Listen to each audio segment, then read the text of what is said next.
সাধারণত আপনারা এই পেন্সিল কাটার দিয়ে কি করেন? হ্যাঁ, এটা একটা পেন্সিল কাটার, অনেকেই চিনবেন। সর্বনিম্ন এবং সবচেয়ে কমন জিনিস হলো আপনারা একটা পেন্সিল চোকাবেন, আর সর্বোচ্চ আপনারা একটা কলম চোকাবেন, যেটা আপনারা স্কুলে ছোটবেলায় করতেন, আমিও করতাম। কিন্তু আজকের এই ভিডিওতে আমি কিছু এক্সট্রিম চ্যালেঞ্জ করতে যাচ্ছি এই পেন্সিল শার্পনার দিয়ে। এটা দিয়ে আমি অনেক এক্সপেরিমেন্ট করছি, যেমনটা আমি আমার টেবিলের সাথে করছি। আপনারা দেখতে পাচ্ছেন আমার টেবিলে কত এক্সপেরিমেন্টের দাগ।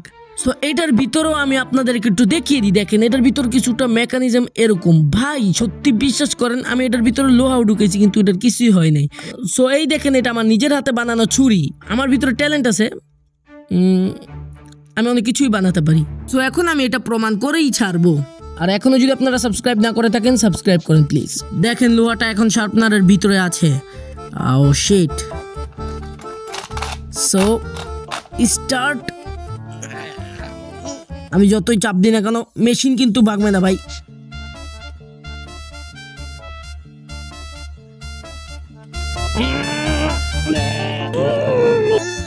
ও শিট ভাই, দেখেন দেখেন ভাই কি হয়েছে। একটু হলো ভাই কাটছে, ঠিক আছে? এটা অন্য কোনো কাটার পক্ষে সম্ভব না ব্রো। আপনারা অনেকে মনে করতে পারেন পেন্সিল শার্পনারটা বোতা হয়ে গেছে, বাট না, এখনই দেখেন, দেখছেন পেন্সিলটা পুরোপুরি ভাবে আমরা আবার করে নিয়েছি, শার্প করে নিয়েছি আর কি ভাই। সো দেখেন, এটার কিছুই হয় না। না বুঝলে দেখেন, আমি আপনাদেরকে প্রমাণ করে দেখাই। দেখেন, টান দিব। ভাই ভাই দেখেন, একদম দেখেন দেখেন, দেখছেন ভাই?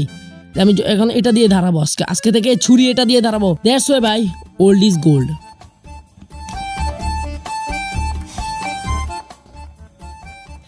আজকের ভিডিওটা এই পর্যন্ত। ভালো লাগলে, এই চ্যালেঞ্জিং ভিডিওটা ভালো লাগলে লাইক করেন, আর কি করবেন, সাবস্ক্রাইব করেন চ্যানেলটা।